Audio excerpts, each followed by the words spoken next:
Hello everybody, I'm Andrea Pichelli. I'm Director of the Center for Global Strategic Engagement of the University of Pavia. Today, I'm here with three experts in the field of strategical marketing. Welcome to all of you. The topic of this interview is Be Smart, where SMART means strategic marketing tools to engage students, the importance of a strategy. Well, let's roll. All of you, please, tell us a bit about you, your job, your role in managing study abroad programs. Chris, you go first. Thanks, Andrea. Hi, folks. My name is Chris Lawler. I'm the CEO and co-founder of Learn International. We're a boutique provider based in Ireland, offering customized programming to our partners in Europe and America. A little bit about me. Lived and worked in many different locations. During my master's, I studied abroad in France, UK, Belgium, and Germany. And I think back very positively on that trip. I'm a big proponent, I think, of travel in general, but study abroad specifically in shaping students' future and their global awareness. And then that's basically what we do on a day-to-day basis, is to try and promote that. My name is Meredith Blumthal, and I'm the Director of International Programs in the Granger College of Engineering at the University of Illinois in Urbana-Champaign. A little bit about myself is that I've studied abroad in the Netherlands as an undergraduate, and in graduate school I studied abroad in both New Zealand and several summers in Ecuador. And in my job and role in managing study abroad, so I oversee an office of 6, including myself, and we manage a portfolio of about 35 partnerships around the world for our engineering students. So we specifically serve the needs of engineering and some STEM-related majors like math and chemistry for the University of Illinois campus. Hello everyone, I am Thủy. I am the Vice Director and Student Supervisor at the Italian Language and Culture and International Mobility Center, Itacentro at Hanoi University, Vietnam. One of our missions is giving orientation, assistance, and teaching to Vietnamese students who will participate through the degree seeking programs and exchange programs at more than 40 European universities, especially 35 Italian institutions with which our Hanoi University has a collaboration. This April, we will celebrate our 10th anniversary.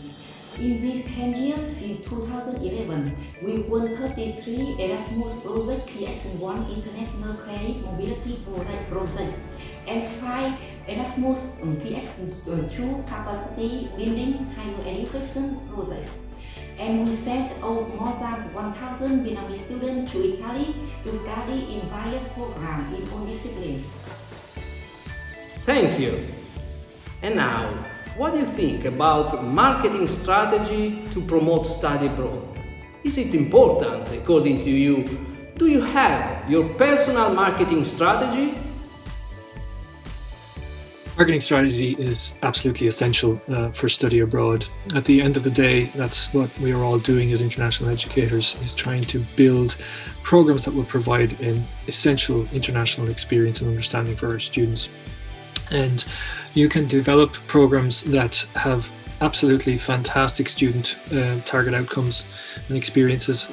But let's say, for example, it's in a location that just for whatever reason is unattractive to students. They don't sign up. It's a waste of everybody's time.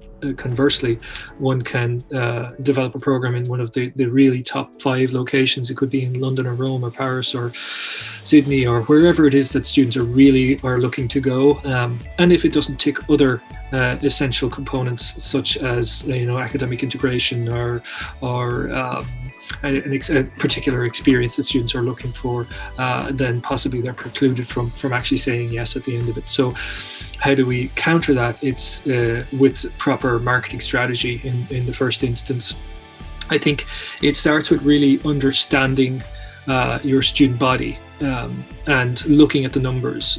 So you know where you're at in terms of your own institutional goals for study abroad and international program development. And I think getting a clear baseline is something that's really important. So looking at the numbers of who's studying abroad, what stage are they at in their undergrad or postgrad, what academic areas are they in, and what programs are they choosing to go to. It gives you a baseline then, and from that baseline then you're able to set realistic targets in terms of what students are looking for, in terms of what the institution is looking for, and that's all informed from your marketing strategy. What do I think about marketing to promote study abroad? Is it important? Do I have a personal marketing strategy?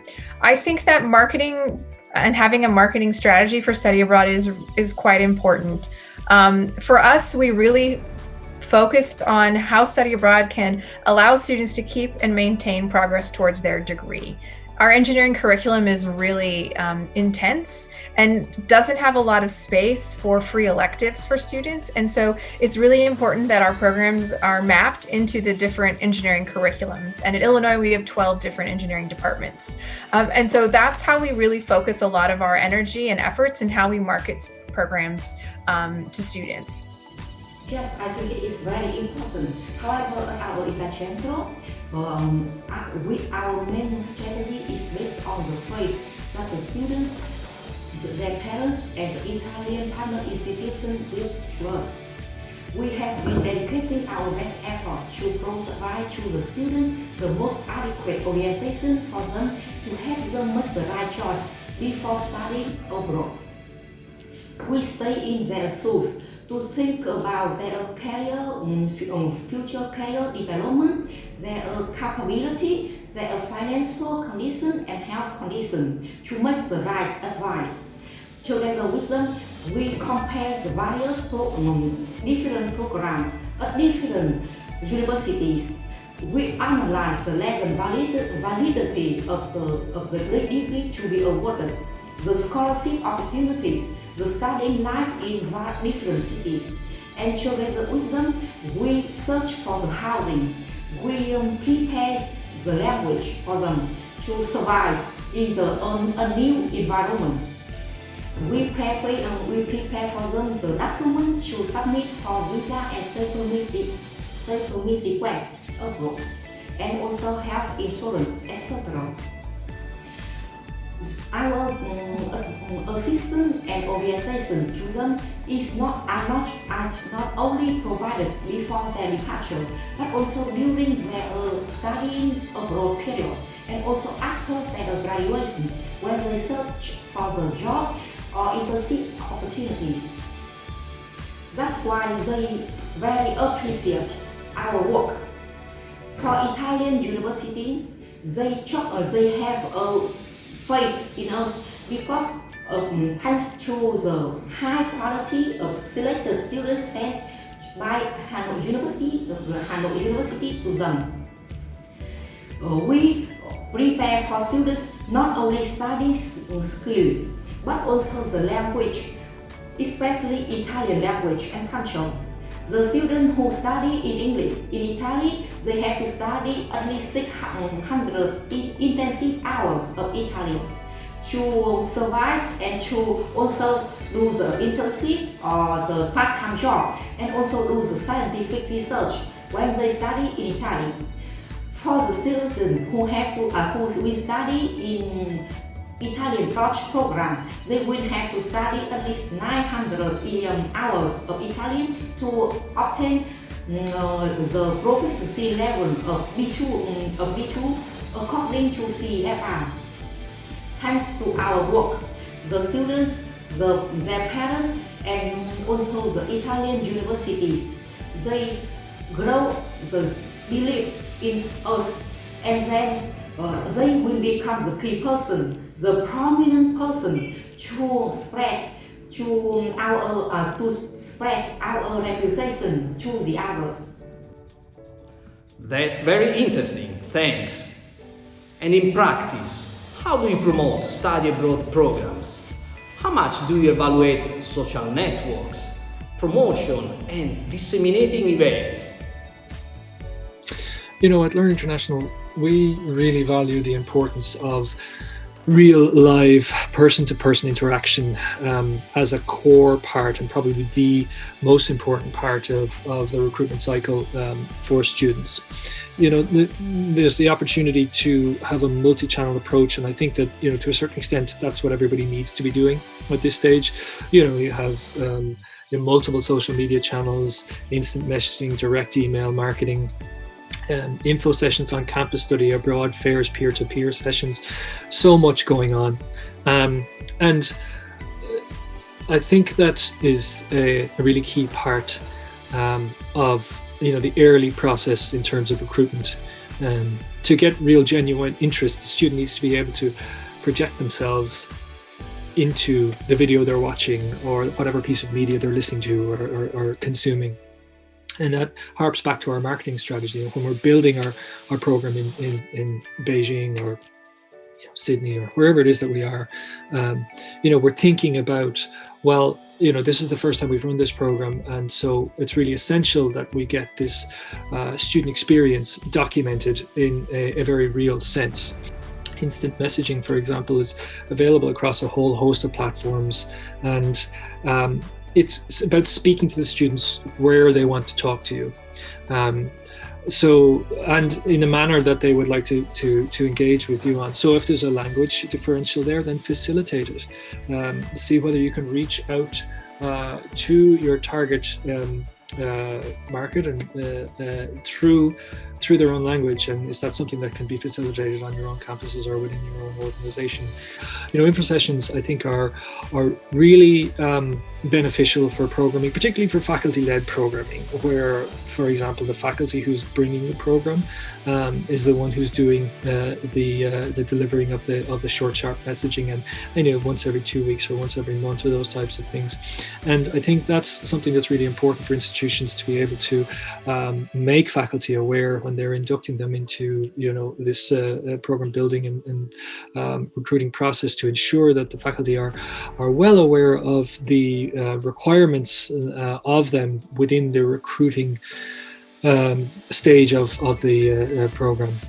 So we promote in every way possible. It's really hard to get students to pay attention because there's so much they have access to. There's a lot of noise, right? So we are using email at the basic level and promoting programs. One of the nice things that we do is when students come into the University of Illinois, we have a questionnaire as they come in as first-year students, and we ask them if they're interested in study abroad.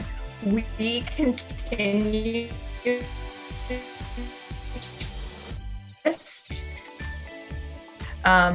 luckily for me, and them are interested, and so we continue to try and engage with those students as they're freshmen, as they're sophomores, through sending out targeted emails and promotions to those students. Again, we're really focusing on how study abroad should be integrated into your engineering degree program.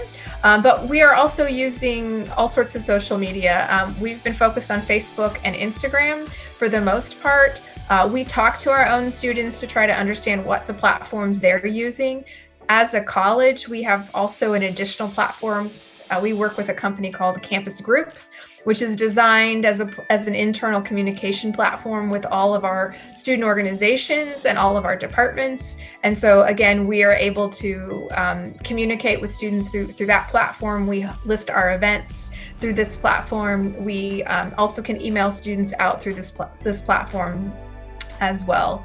And so we're looking at everything. If we could text students, we would do that. We haven't quite figured out how to use Snapchat or TikTok yet, but I could see that those might be interesting for our younger students moving forward.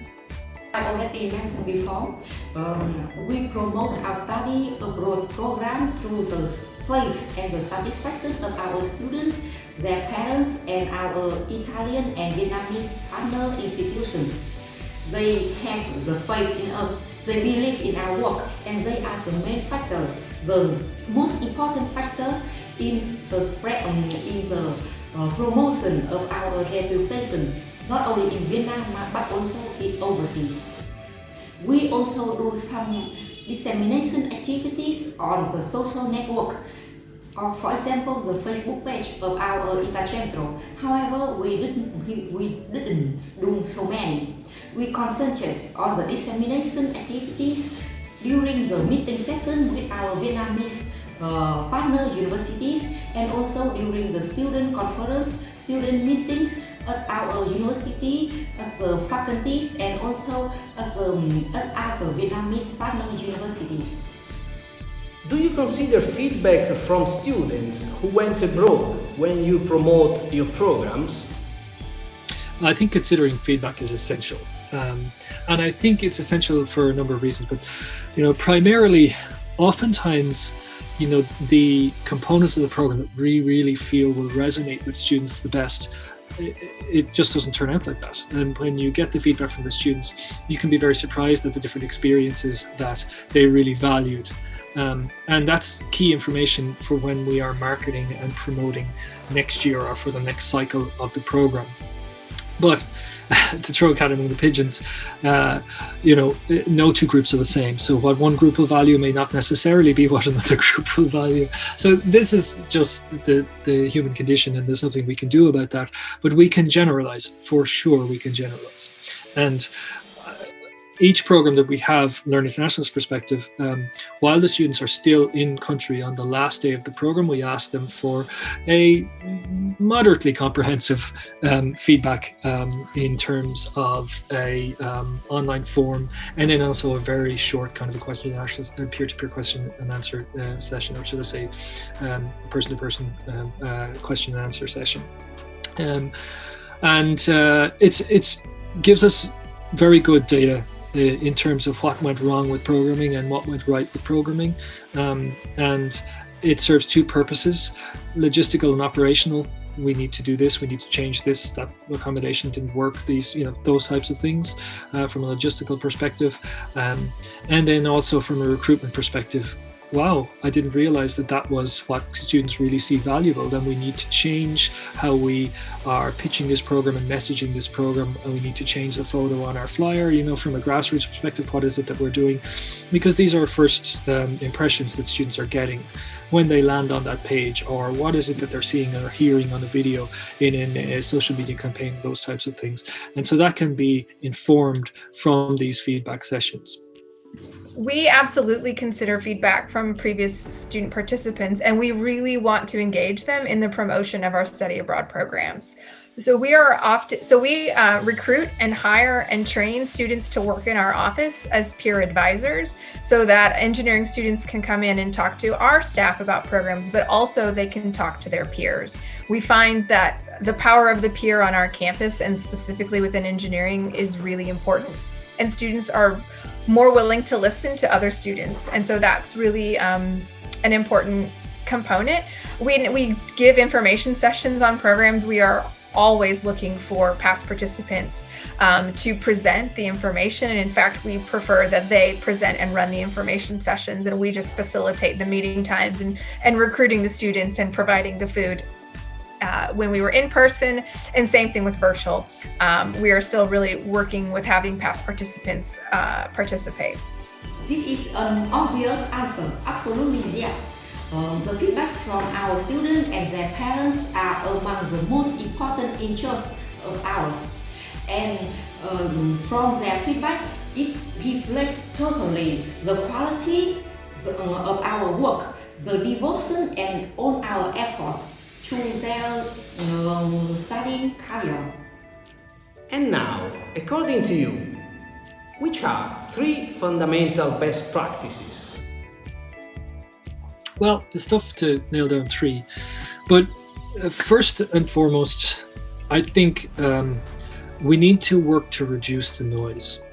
Anecdotally, and in conversation with our partners over the last 3 to 5 years, what I found and heard is that oftentimes in institutions and organizations, there's this huge opportunity and a large number of options for students in terms of the programs that they can choose, the locations and what have you. And for even the most seasoned traveler and students that have traveled, that have had many study abroad experiences, it can be overwhelming. And so what I'm hearing a lot of institutions looking at doing now is to try and cull that back and to make it a little bit easier for students. Here are the 5 options, or here's the 1 option, or here are the 2 options that are really going to best fit you. And so that when students go onto the websites, they're not looking at a list of 250 or 500 or 700 programs, because that in and of itself can just chase a student away. It's too much for them to think of. So reducing the noise is something that I think is going to serve you very well in terms of early stage student interest. I think secondly, and this is really core to what Learn International does, is to recognize that, you know, study abroad in essence is a partnership from your institution and your outbound students to the host institution in the destination, the study abroad destination, and be that a university or a provider like ourselves, or whatever institution it is, you know, a community service provider. It's a partnership, and understanding that and listening to the concerns and needs from both sides is going to establish a really solid relationship that will allow you to build year on year, and also promote understanding of how you work, how they work, and this can help if there are issues. I think when things go well in programming, there's nothing to worry about. It's when we have issues and problems that an understanding of how our partners work and what their priorities are and what their needs are, and being cognizant of that when we go about fixing problems and developing new programs is something that's really important. So how does that, you know, what does that mean in actual practice? That means getting on a plane and going to your partner and going for a coffee and, you know, doing this on a regular basis, maybe once a year, or whatever budgets will allow. And you know, obviously that can be something that can be challenging from a budget and a calendar perspective, a scheduling perspective. But that's really from day one what Learn International has done. You know, programs and good programs are built around interpersonal relationships and organizational relationships. And that happens best when people are sitting face to face. That's a difficult thing at the moment. And so here we are, you know, online, and we're doing what we can do. But as, you know, study abroad comes back, I would encourage as many people as possible that are interested in developing international programming and international relationships and intra-organizational relationships, that the best way to do that is to sit in your, I was going to say your opponents, that's the wrong word, but, you know, to sit in your partner's office, shake their hand, or bump their elbow, and listen to what their concerns are.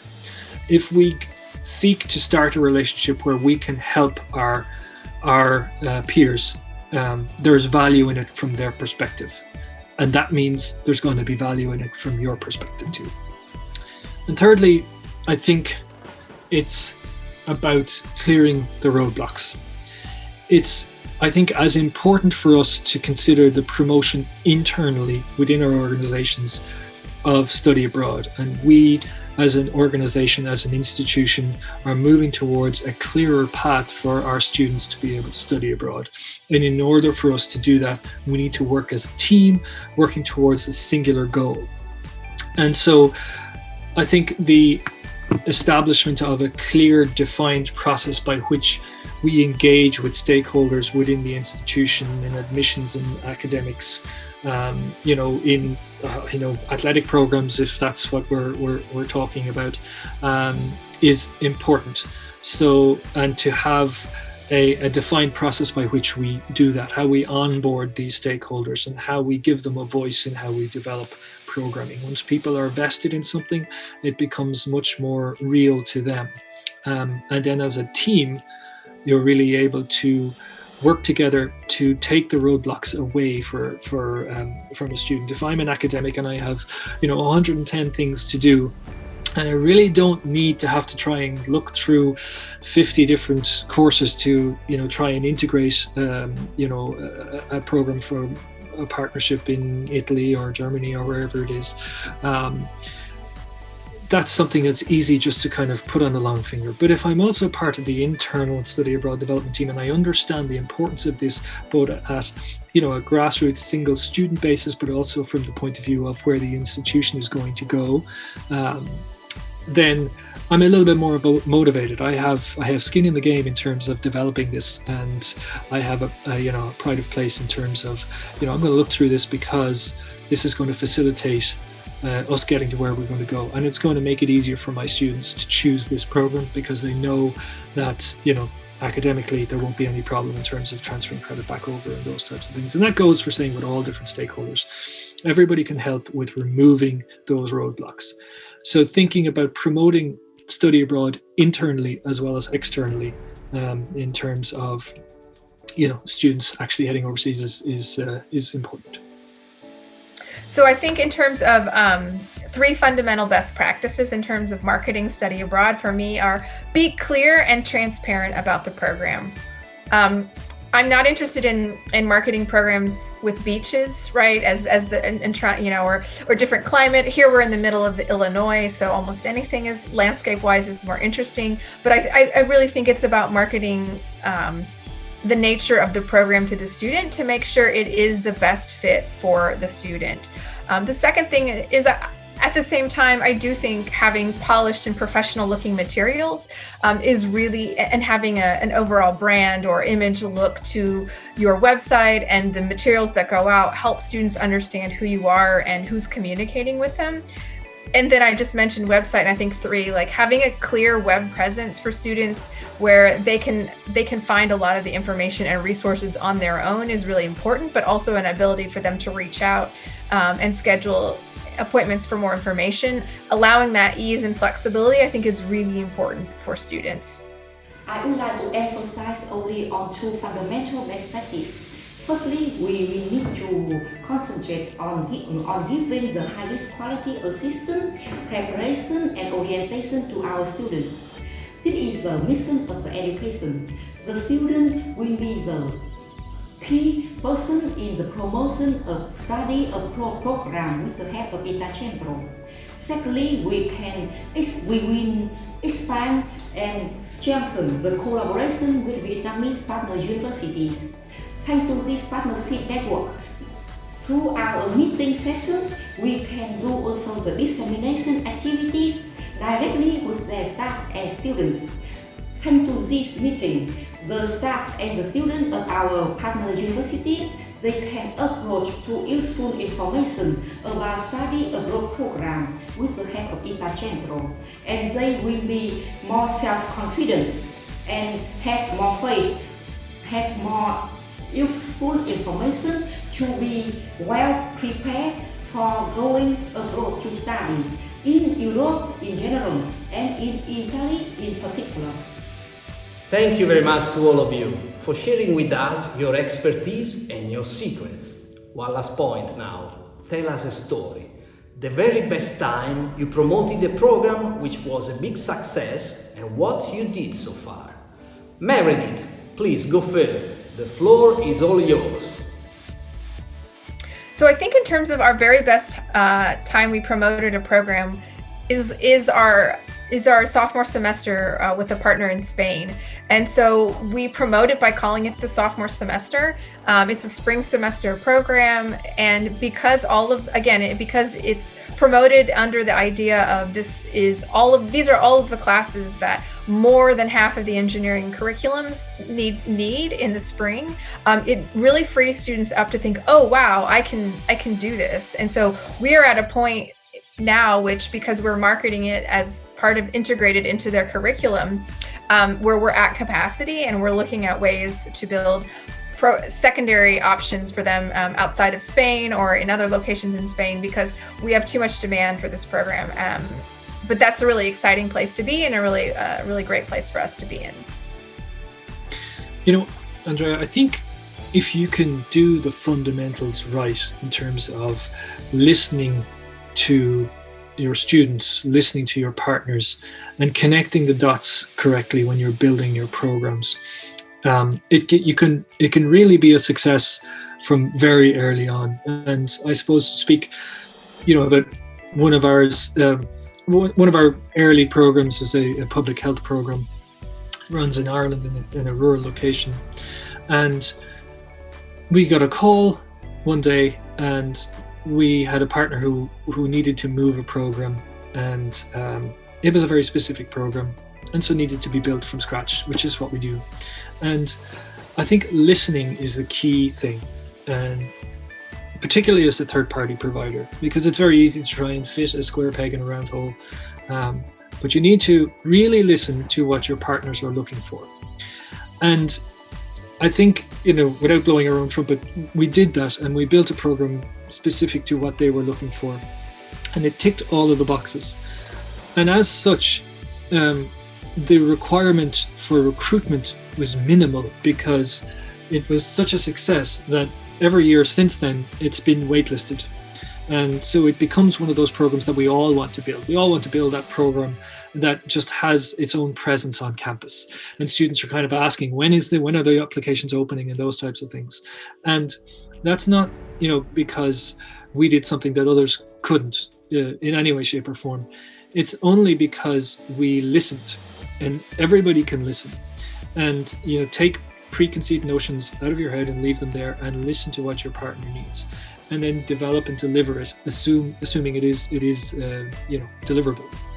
And I think that that's something, certainly from our perspective, we're very proud of that program. And it's happened once or twice since then, where you just have this program that gets legs of its own, and it provides for the need for which it was developed, and students just kind of recruit themselves. I'm not sure if that helps, but certainly the listening piece is something that we hold very dear, and I think is very important in terms of the whole process.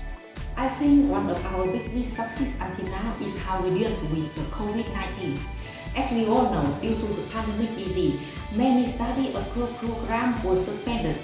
Last year, during the first wave of COVID-19 in Italy, almost our students and their parents had the intention to cancel the plan to go to study in Italy, because all of them were extremely worried. We are also. We were very worried for our students. And what did we do? We talked directly about with the Italian host universities about the studying life in Italy for our students. And then we call each student, we call each parent to talk with them, to give them details on the life, on the study in Italy during the pandemic situation, and also about our help for them, to convince them. It's not an easy mission. Fortunately, in the end, all of them have faith in us. And then, what we got, during the first semester of this academic year, we successfully sent 70 students to Italy to study in France. It's actually a huge success for us. And all of our students receive the full scholarship from Italy, the Italian universities, especially in Messina, where our students can have the free housing and also free hot meal twice per day from the University of Messina. Until now, all of the students and all of the parents are very delighted for this decision. And that's all for today. Thank you very much. Thank you for participating. Do you want to send one very last message to those who see this video? Andrea, with the pandemic having had such a devastating effect, and as it continues to do so globally, but specifically in relation to study abroad, it's really been devastating for us. We've all had colleagues that maybe are have lost their roles or their jobs. Some have lost their lives. It's really shocking. And I've spent a lot of time kind of reminiscing and reflecting on my role, and not my role, but my choice of industry in which to have my career. And one of the things that I just love about this industry is how resilient it is, and also how much sharing goes on, how much camaraderie there is, even among competing providers or organizations or those types of things. We are all vested in this common goal of showing the world to our students, and having them have a better understanding and knowledge, and having that spark of, gosh, if I could go there, then I could go here, and I could change the world, I could do whatever. And so that's one of the things that really kind of keeps me going. And I think that right now people are probably going through a huge amount of both personal and professional and personal issues. And I think I would just call on anybody who's watching this, to just choose one person and just reach out to them. Not from a professional perspective, but just to say hi. Because we all may be at our wits' end, and I know it's really difficult for us. And I have many friends and colleagues that I speak to on occasion, and they're finding it really difficult. So you just never know when you hear that little ping of an email or of an instant message or a phone call, and what that means to somebody else on any given day. So outside of study abroad, outside of everything, I would just encourage everybody to just pick one person just today. Do it straight after this, and just say, hey, how's it going? How are you doing? I think that's something that's really important for us to do, just, as the human race at this stage. That's it. Thanks very much for having me on the panel. I've really appreciated it, and I wish you all the very best. I think it just one last message is just, again, I think it's really important that the power of the peer, and that students listen to other students. And so the more that you can engage other students, the better that the marketing will be, because you have an insider helping you develop and target your market towards the needs of their own demographic. And that's really, really been helpful and very successful in our office. Thank you very much for your attention. I hope also to receive your thoughts on our activities and experience after this interview. See you soon.